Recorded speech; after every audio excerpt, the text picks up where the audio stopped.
Hi, everyone. Come on in and get your front seat. We've been waiting for you. Here we are.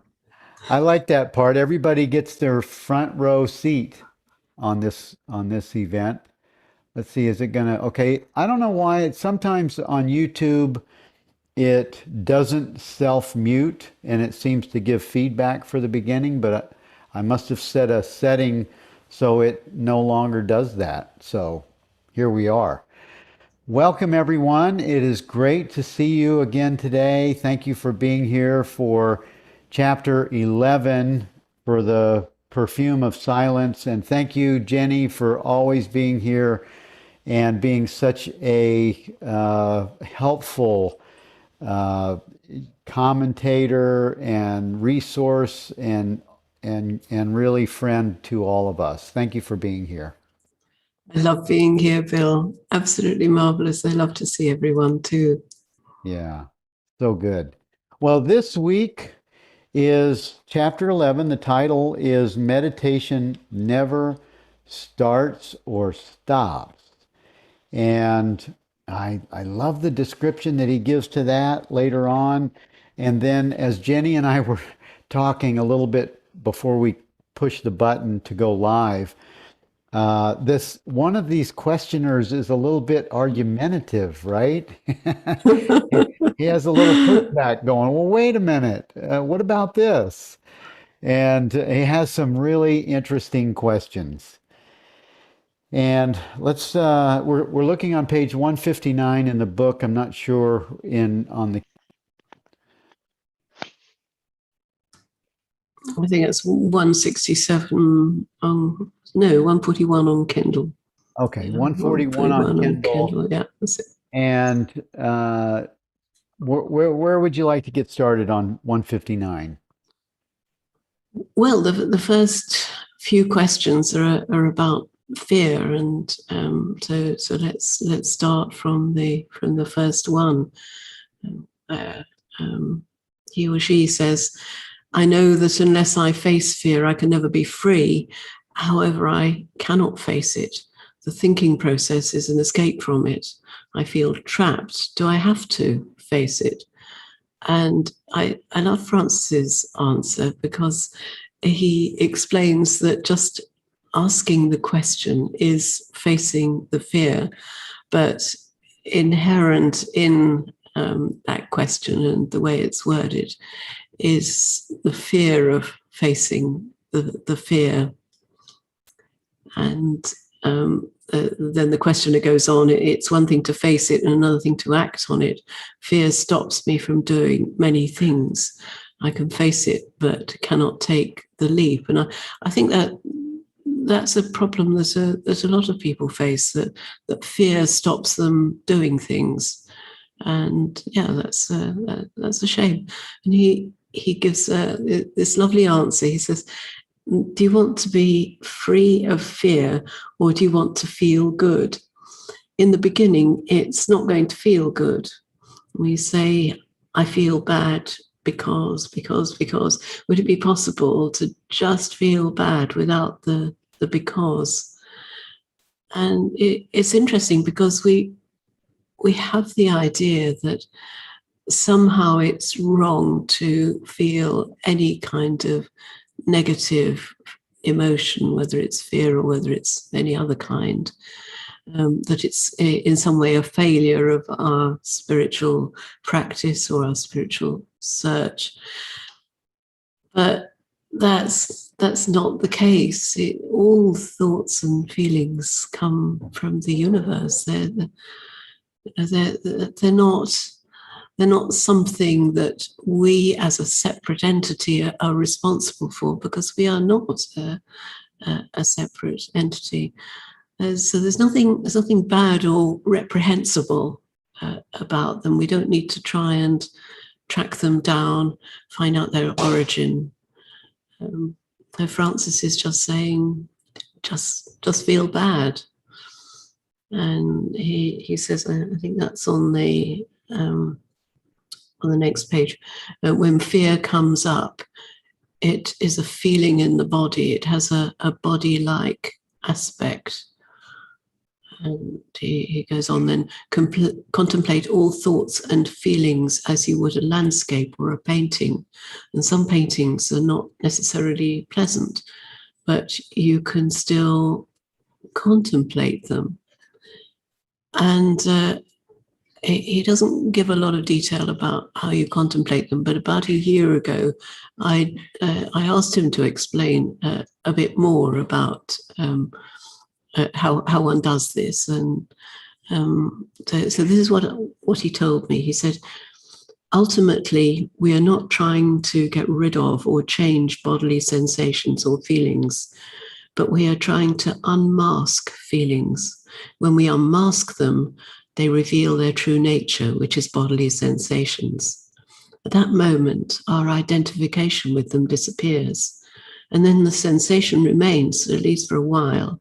And then over time, the body in its own wisdom will get rid of it or will change it or not change it. But no matter what happens, it's irrelevant. It will be perfect, no matter what. So we don't need to get involved with or have any kind of agenda with those unpleasant sensations like fear. Just need to see them for what they are.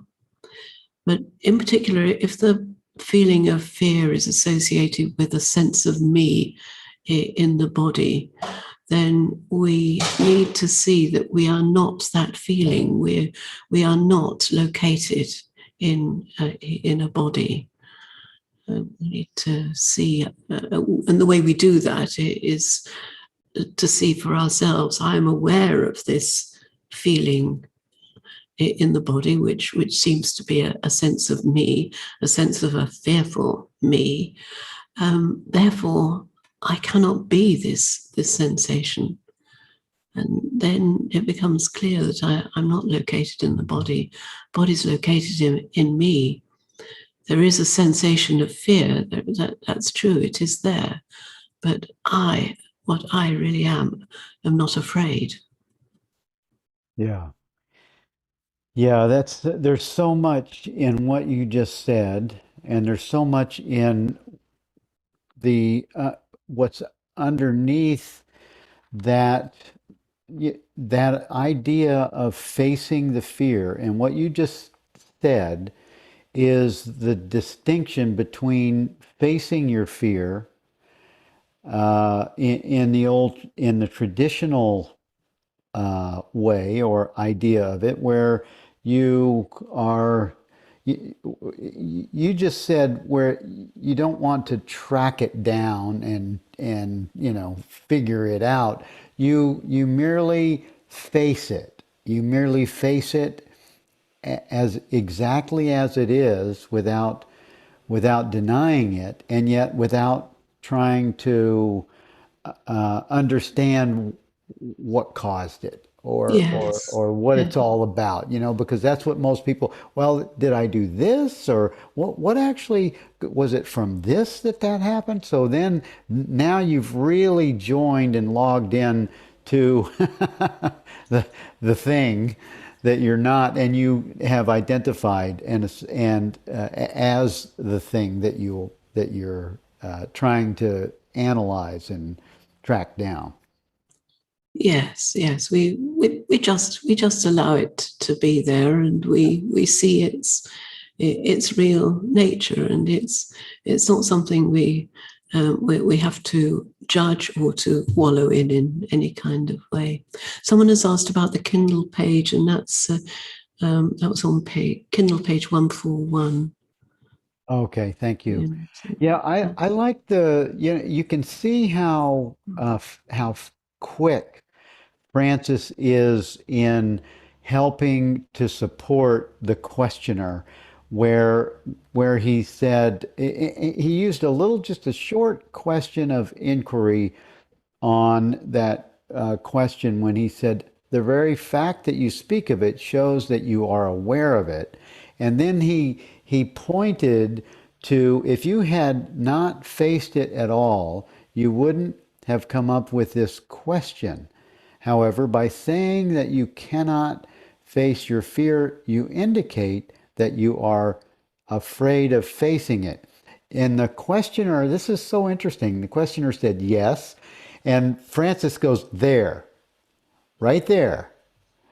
You know, he just went right there and said, oh, there it is. You just faced it.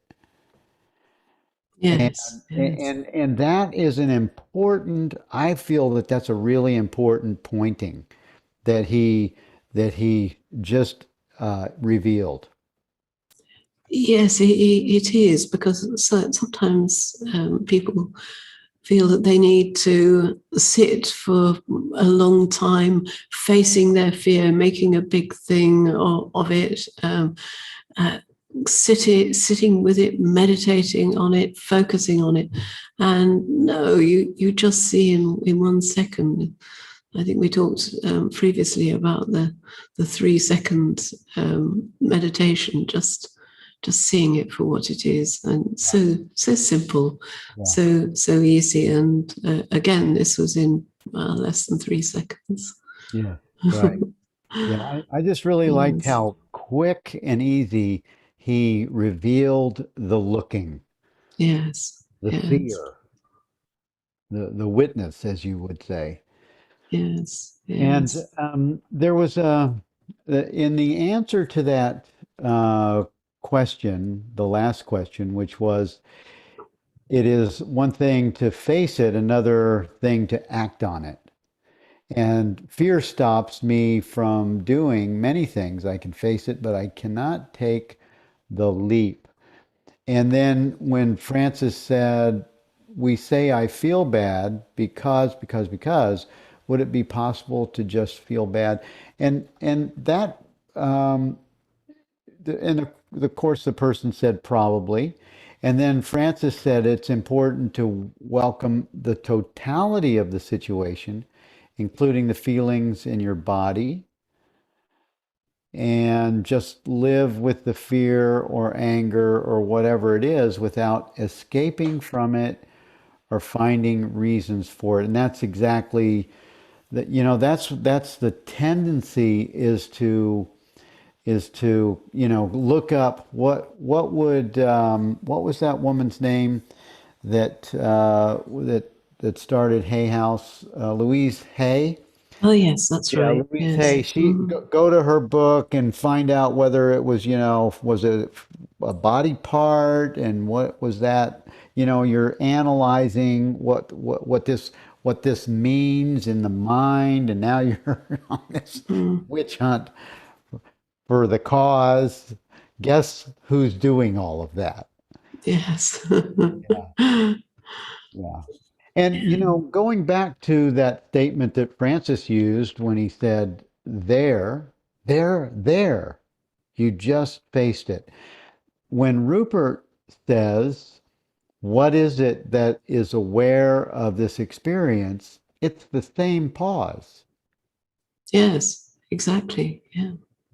It's the same inquiry. It's right there, bringing the seer, revealing the true nature of the seer or self. Yes, yes. Yeah. I like what there's the next question midway on page 160 in the book. I think that you are speaking. Oh, and he's sort of telling Francis that I'm not where you are. I've heard people say that to Rupert, and Yes, I'm sure you have too. I'm not yes. where you are. I think that you are speaking from a level where you are aware of your true nature, but as long as I think I am a mind and a body, I can't do this. Yes, Mm, yes. And then Francis said, there is, let's see, that, yeah, he says, that is true. You can't do this as long as you think that you are your mind and your body. Very important. However, you don't always think that you are your mind and your body. And I like the statement that he brings, the simplicity of what's occurring when you don't think you're the mind or the body. There is some freedom, he starts, when you don't think I am my mind and my body. There is room to face your fear. There's just a little bit of space for seeing. You are only your mind and your body when you think that way.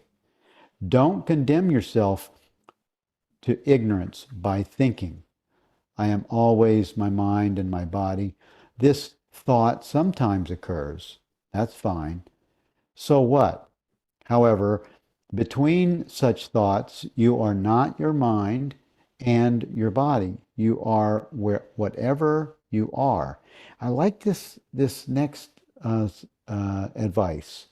Ask yourself, when I am not thinking that I am my mind or my body, then am I my mind or my body? Yes. This is so interesting because it's a different approach from what you might expect him to take, because the person has said, well, I think I am my mind or my body. And the obvious approach for a teacher to take then would be the usual kind of self-inquiry, the sort of netty approach. But that's not going to be easy for someone who's currently totally entangled in fear.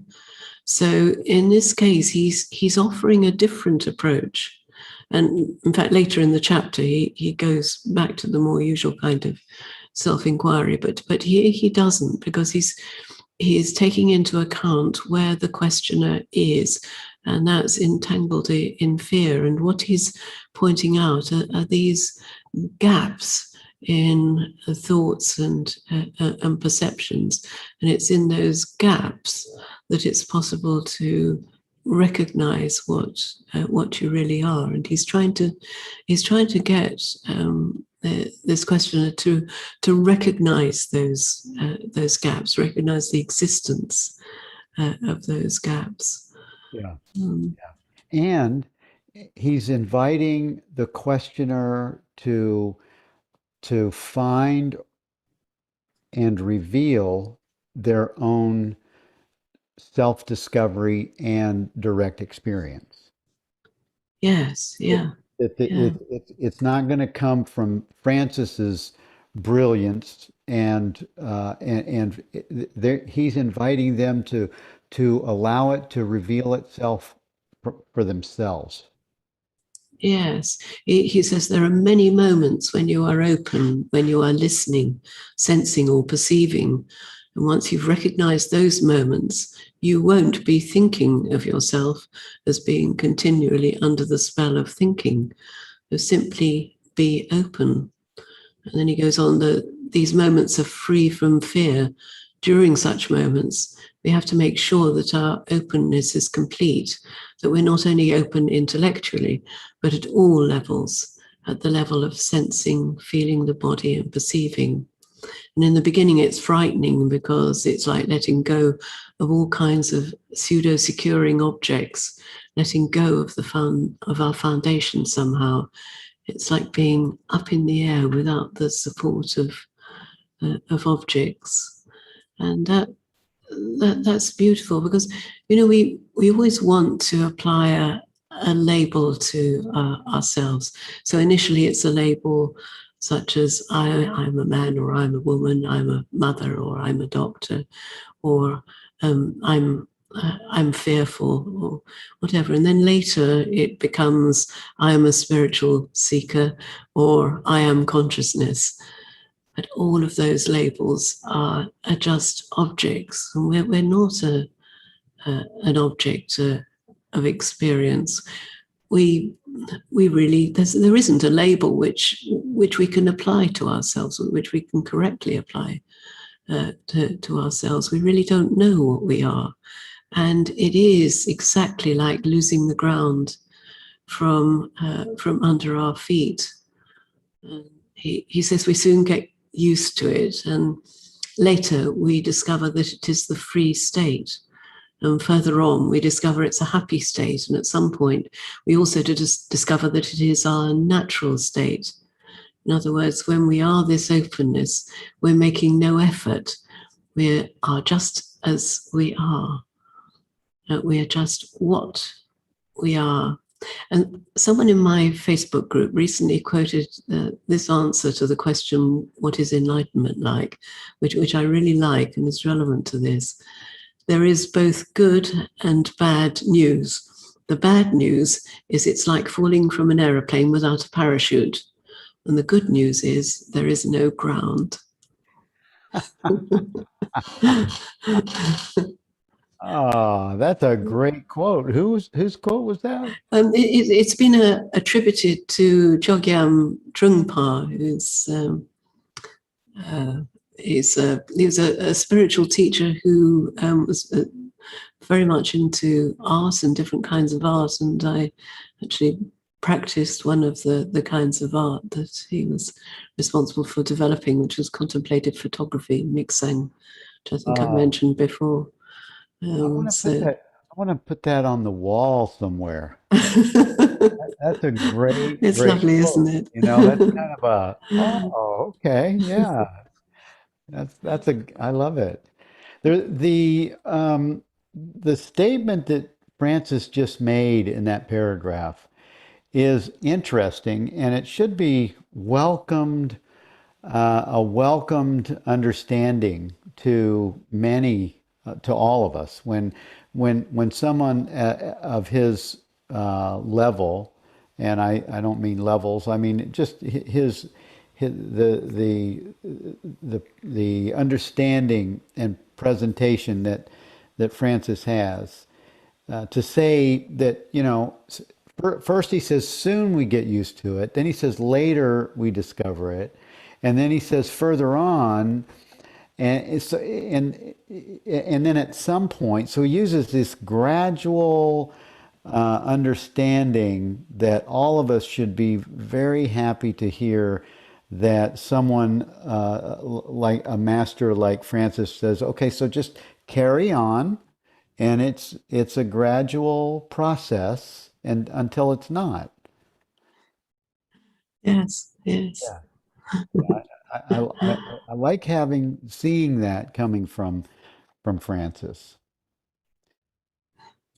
So when we look at, I guess that sort of ends. It must have ended that questioner, because now we're moving into the meditation part. Yes, The title to yes. this chapter, that meditation never stops or starts. And the question is, I would like to ask about awareness, consciousness. It is said that meditation starts when we stop doing, when we are just being aware. But that is happening anyway. And then Francis says meditation never starts or stops. It is our true nature. Same questioner, I guess. It says, so there is awareness present all the time, and we just have to see what? Or we just have to see that, rest in that, allow that, and then that develops and just carries on. And Francis says, yes, when we see that. He starts off with saying, when we see that, a transformation takes place in the body-mind. The body-mind is struck by causeless joy and is set free from the belief that it has to work towards the acquisition of happiness. And I think the key component here is when we see that. Yes, yes, exactly. And it is completely effortless. It's just seeing causes that transformation, and then everything else follows on. And he says this happiness is not something that can be reached through effort, through suffering. How could we reach happiness through suffering? But you see, a lot of people have thought that it is necessary. There are many traditional paths which involve suffering, all sorts of sadhanas involving renunciation of bodily comforts and intellectual enjoyment. So sitting in silence with just a meager bowl of rice rather than having a gourmet meal and enjoying the happy and stimulating company of friends, which is more a direct path approach. So suffering's certainly not an essential feature of the direct path. Right, right. Well, when you think about this, when you think about, let's just talk about money for a minute. So if you don't have money, are you sad? I think you probably might be. When you don't have money and you don't have money for food, you don't have money for a place to live, you can find yourself sad in that experience. Would you agree with that? Yes, I think what you feel then is I have to address this situation. What can I do to address this situation? And I think it's taking that dispassionate attitude.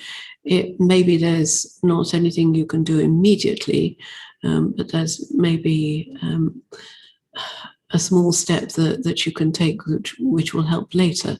But it's that kind of dispassionate reasoning which comes in if you're in that situation from the position of recognizing that you're not a body mind. Yeah. Yeah. I think that's what happens. There's a kind of coolness, and the mind goes to work. What do I need to do? What needs to be done? Yeah. And yeah. The question, I mean, for most of us here, we recognize that that happiness doesn't come to us by the by the experience that we're having, not true happiness. Happiness really comes to us by knowing ourselves or being aware of the experience and realizing that the experience has nothing to do with my identity. Yes. And yes, if you're in difficult and unpleasant circumstances, we're probably not going to call it happiness, but it can at least be peace. Yes, yes. We can still be at peace and doing whatever needs to be done. Yeah. Yeah. Well, the thing that made me sort of look at this question here is that something that Francis said later on, and if in a couple of pages, will point to the fact that when you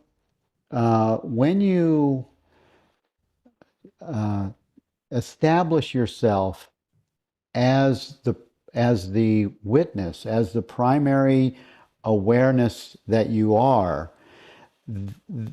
then what naturally happens is that your circumstances actually match that. Yes, it does.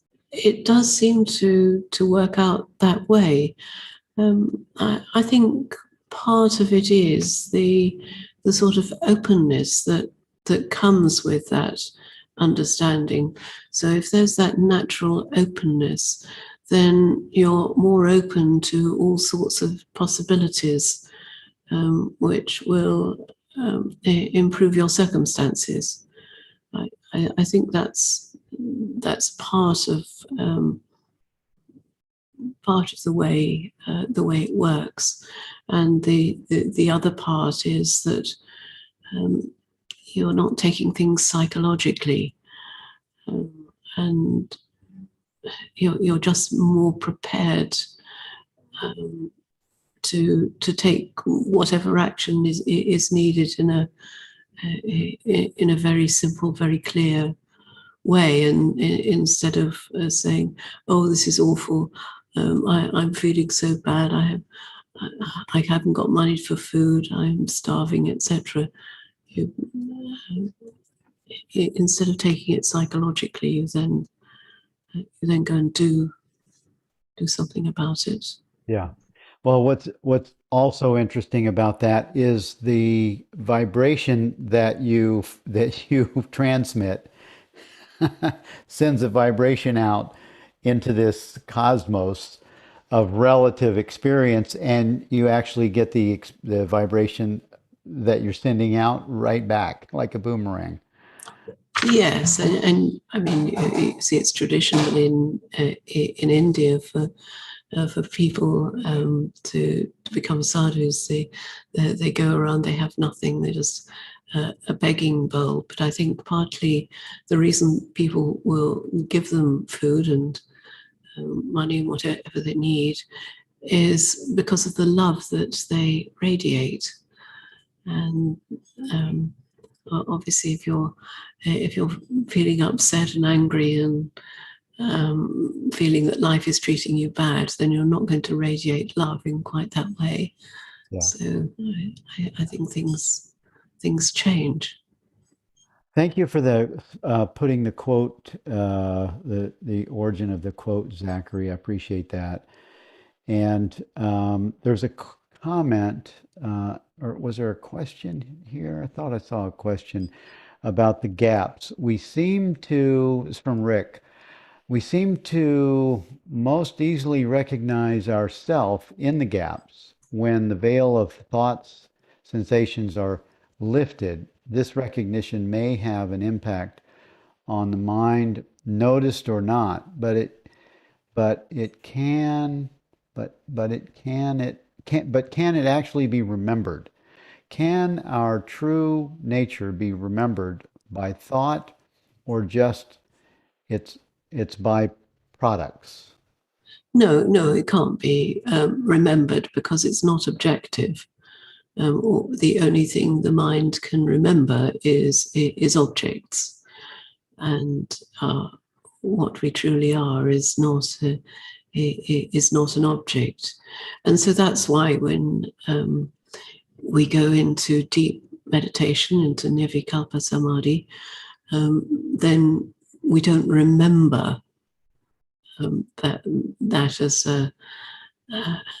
as an experience of what we are. It's we feel the calm and the happiness afterwards, and we recognize what we are, but it's not something that's remembered, because memory is only in the mind, and it can only relate to objects. Thank you. Yes, it's Rick says beautiful, but the mind doesn't stop trying to remember. Well, I think it does sometimes. Really, as Francis says, there are times when the mind stops for a bit, stops thinking, and it's just receiving sensations or perceptions. So it's fine if it's going to try and remember. It's going to try and remember. We don't try and manipulate the mind. This path isn't about manipulating the mind, Yeah. Trying to control it or curtail it in any way. Yeah. Or trick it. Or trick it, yes. I know Other people might try and trick it, but there are teachers out there that will, well-known teachers that will suggest that through meditation you can sort of trick the mind in manipulate your experience by tricking things, and I think that's a little bit like fool's gold. I think it might it might bring you some results sometimes, but I think it's sending you into the illusion as your experience. yeah. So sometimes when they say that, what they're referring to is using something to focus on, to give the mind something to focus on. It's like giving a baby a toy, and to distract it. So the mind just focuses on that one thing, and that in itself is not going to take you to your true nature, but it might help, because it might help you reach Nirvikalpa Samadhi, which is this gap where there's nothing going on, because eventually it becomes so boring focusing on whatever it is, and that automatically the mind stops, and it's in that stop that we then experience our true nature. Mm-hmm. Yeah.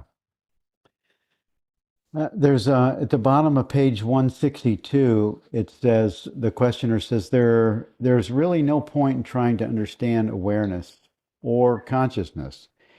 Is it best just to rest in that awareness, which is already present?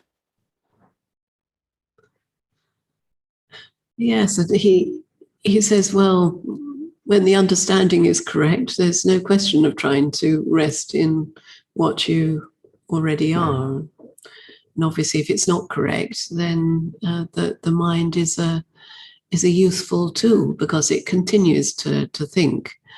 That thinking process is a cleansing process, higher reasoning, which eventually will bring the mind to a natural stop, as we were talking about, not a stop through an effort to stop it, or an effort to go back to abiding as our true nature. It's just a natural stop, because it's gone through everything it needs to go through. And he says it eliminates the old belief systems, including, in the end, the belief system of self-realization. I think it's really important to allow the mind to go through that process. I often hear people who are following this path denigrate the mind. They say, "Oh, that's just mind stuff. You need to go back to abiding as awareness. That's all that's necessary." But that's never going to bring liberation. Liberation is clear seeing. And it's the mind that takes you beyond itself to that clear seeing, by means of the deconstruction and the dissolution of your belief systems, including, as Francis says, the belief system of enlightenment or self-realization. Yeah. Yeah. I mean, the idea that, we get drawn to the experience, and we need to be reminded until we don't need to be reminded anymore. And it's just a natural experience. It just shows up in just like it's funny, this questioner sort of answered themselves as they were asking the question, they were giving the answer too. Yes, yes. I don't That's until what he says happens most of the time. The question contains its own answer, if you could see it. Yeah, yeah. The questioner said, presumably the process will distance emotional problems, and that's totally the that's the answer again.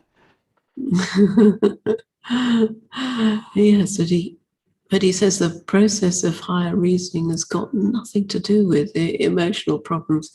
One has to approach the truth by inquiring, the same way as a scientist approaches scientific truth. He might be in poor health, but once he's sitting in front of his blackboard, all of that disappears. And dispassionate thinking is a precondition for higher reasoning. And that's interesting, because really the emotional side sorts itself out later. We have to first understand what we are. Yeah. This is what I really loved when I first was introduced to Rupert, was there would be hundreds of people, or maybe not, maybe over a little over 100 when he was on that other platform. And the questioner would have this really amazing narrative, this story, and Rupert would always go right back to the true nature. He would always, instead of even Yes. thinking about going into the story, he'd go right back to the true nature. Francis does the same thing, and I'm sure that's why Rupert, that's why he's Rupert's teacher. Uh, but that's to me is going back to that point of the self. Yes. And in answer to the next question, he says, we go directly to the truth, to the facts of the situation, and look at problems from that uninvolved or impersonal perspective. When we do that, we find that they were just false problems. And there's a really superb satsang that's on Francis's YouTube channel. It's a complete satsang, about an hour and a half. And the first part of it, almost an hour of it, I think, is the answer to a question about feelings and about how to act in the world. And in it, he says something very interesting. He says, it's important that we put the truth on the shrine. Love appears as the natural outcome of truth, because if we put love on the shrine, we are also in great danger of putting ignorance on the shrine with it. So we always start from truth. So we put truth on the shrine. The shrine would be our attention, our primary attention. Yes. Well, what is most important to us? What's most significant in our life? Sort of making it holy is what we really want. Yes. So, uh, a distinction between truth and love is He what? says if he says love appears as the natural outcome of truth, because if we put love on the shrine and rather than truth, we're in great danger of putting ignorance on the shrine with it. It's a very subtle and it's worth anyone who wants to can have a look at that satsang on YouTube. It's absolutely beautiful. It's a very subtle distinction, but I think it's an extremely important one, because quite often you'll find people putting love on the shrine and putting love before truth, and all sorts of things which are not really harmonious, which are not really what that person is looking for arise when we do that. It can lead very easily to people being manipulated. Because if we put love on the shrine, then we're putting a feeling Yes. on the shrine, and feelings are associated with ignorance. Mm-hmm. Whereas if you put truth on the shrine, then the real love, because the real love is nothing to do with feeling that you are loved, and it's nothing to do with feeling that you love someone else either. It's the recognition that we are not separate from anything in the universe, that there is no separation of any kind, and that's a very different use of the word love, or an understanding of the word love. Yeah. Well, I mean, and that's where love has it's it can have perception that can be so different for each individual, where actually, in my mind, love and truth are the same, but they're the same. They're the same nothingness that's everything. So they're not attached to an emotion. I think of love in a different way now than I ever did before. I think of love as uh, not a feeling state, although it has a feeling state uh, that that can be with it. I don't. I think of love in a different way today. Yes, and I do too. I'm putting a link to that video. Someone's asked for a link to that video, so I'm just putting that on the chat now. Thank you. Thanks for doing that. It says the questioner, the next question at the one I'm going to refer to here at the bottom of page 163 is that seems to step that's oh this is really good. It says that seems one step removed, the answer that Francis gave in the direct path that we are talking about here. We go directly to truth, and with this understanding, we deal with the problems in our daily life. When we start there at the truth, as we start dealing with these problems from this uninvolved or impersonal perspective, we gradually find that they were all false problems and they will all eventually find harmonious resolutions. And then the questioner says, that seems one step removed from where I am. I am still attached. There seems a personal element in my life. And Francis says, not necessarily. Put this attachment and personal element in brackets, so to speak, and go directly to the question. And here's what he does. What am I? So the stay there for as long as the personal problems in your life give you the freedom to do so. At such a moment, take into consideration what is being suggested here, that you are the awareness, the consciousness that is understanding these words right this moment, and that this very consciousness is not personal, that we are all the same consciousness. And then he goes on with some great commentary added to that. But the self inquiry, what am I, is what initiates the movement. Yeah, so he's taking the questioner through the basic self inquiry and giving them just the beginning of that method, and then he's telling them, well, if doubts arise, you need to address those doubts. Don't just dismiss them, saying, "Oh, it's all the mind bringing up doubts. I must go back to awareness."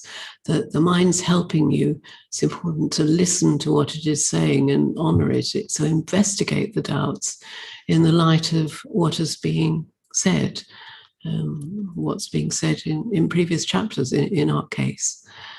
What has been said earlier in the retreat in the case of that questioner. And so he says the first step is to see that we're not the body or the mind, that we are that which perceives body, mind, and the world. And then we look at whether that awareness is personal or not. And he also makes it clear that we don't need to come to any firm conclusion. Just to say I don't know is good enough, because that I don't know indicates openness, and that openness then allows us to test the idea in our normal daily life. Yeah. Yeah, I mean he brings us back to the simplicity of the solution. And and when he says we are open to the possibility that it is the trunk of which we as individuals are the branches or the flowers. Yes. Yeah. It's a great metaphor for what this experience even right now is, right here. If you look at the screen, you're just looking at a bunch of flowers that are attached to the same trunk, Yes. Yes. the same tree. And we're all these little flowers out here. Yes. Yes. And so we don't need to adopt that as a belief. We can just be open to the possibility that it might be like that, and then see what happens when we treat everyone as though it is like that. Yeah. Yeah. The what Francis says a little bit past that statement, the moment we have the true answer to that question, then all our problems are resolved because we are no longer a psychological entity, and as such, we don't have the psychological problems. Yes, yes. It's so awareness is self-resolving, Yeah, self-correcting. yeah. What do you mean by testing it in real life, in a real life situation?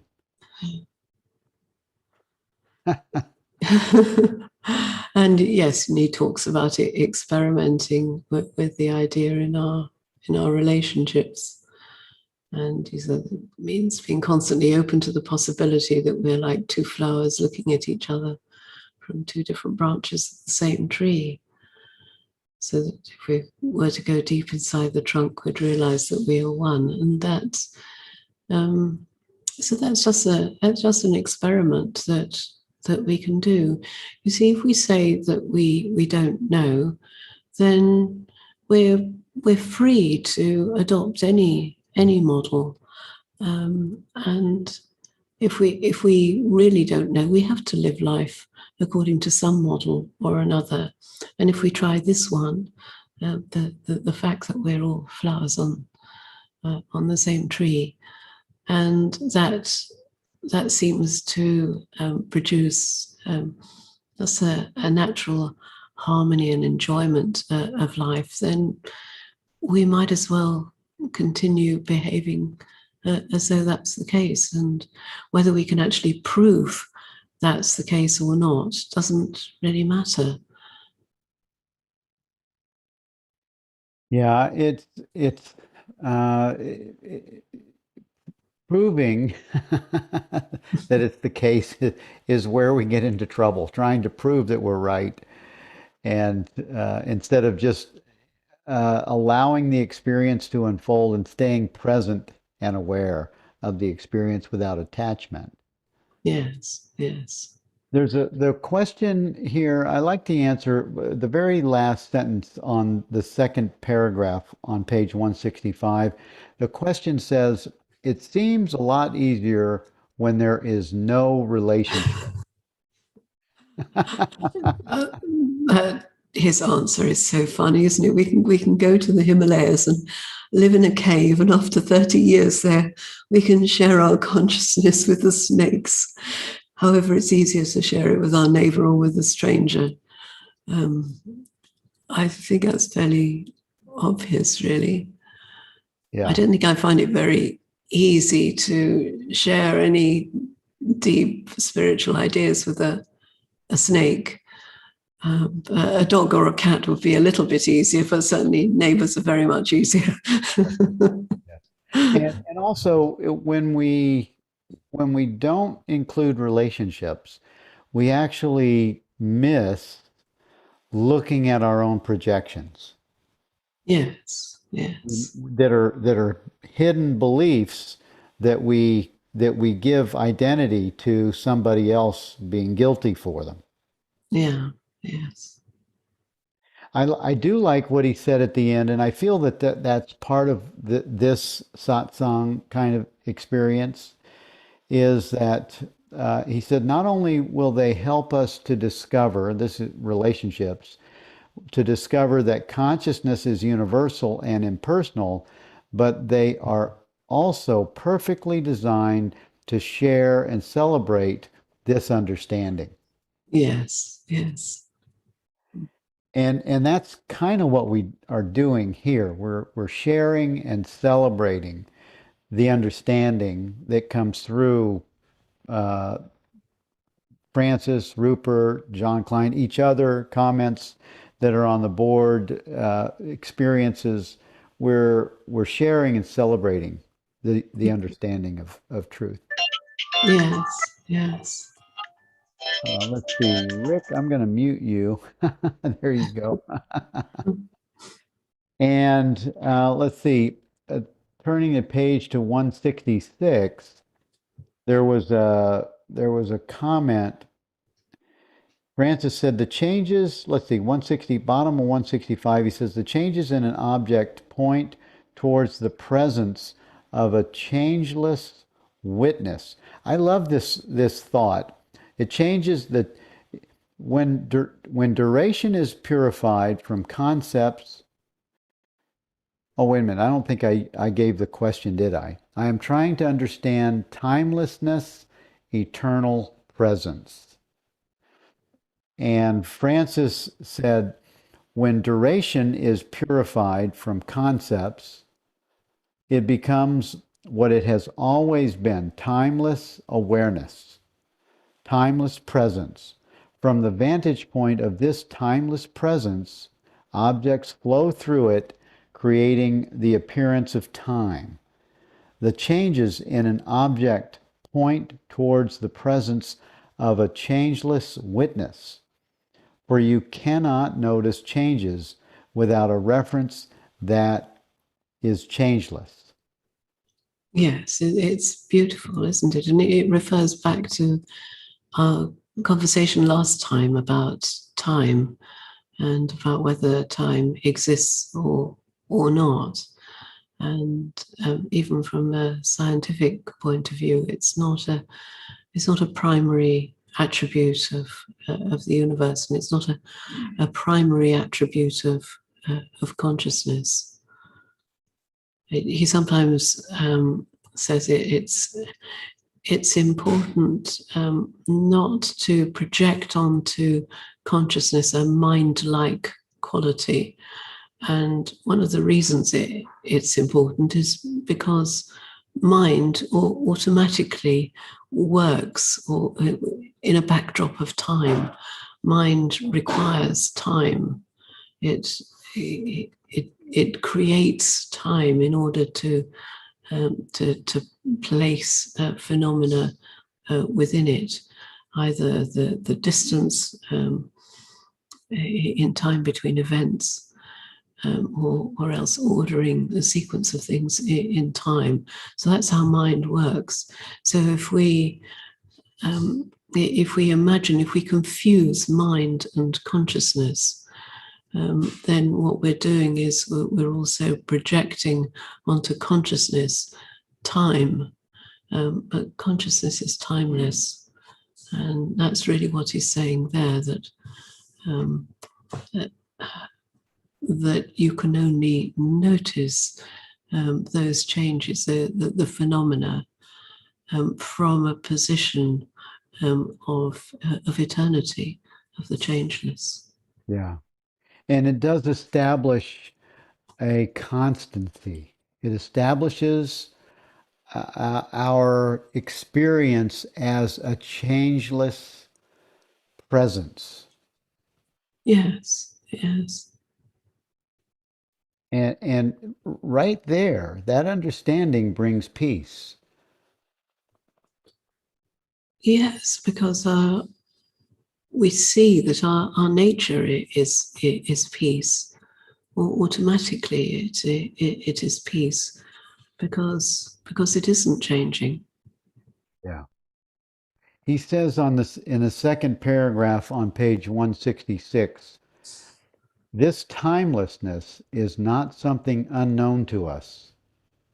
It is what we call the now, the spaciousness in which everything occurs. The eternal now is this timelessness. We get confused when we try to introduce divisions between past and future within it. Then we forget that we are always at home, always in this now as this now, that there is nothing past or future. We recreate them at every moment. And I just think that that's, that just really distills the direct experience of always being now. Yes, yes, exactly. Yeah. Mm. Well, we've come to the end of our time. We've ended on, we're halfway down on 166. We'll pick up here next Tuesday. And thank you, everyone, for being here today. It has been our joy to be with you. And thank you, Jenny, for your wisdom and comments. And thank you, everyone that has been supporting us on the board and the links. And we'll see you all next week. Thank you all.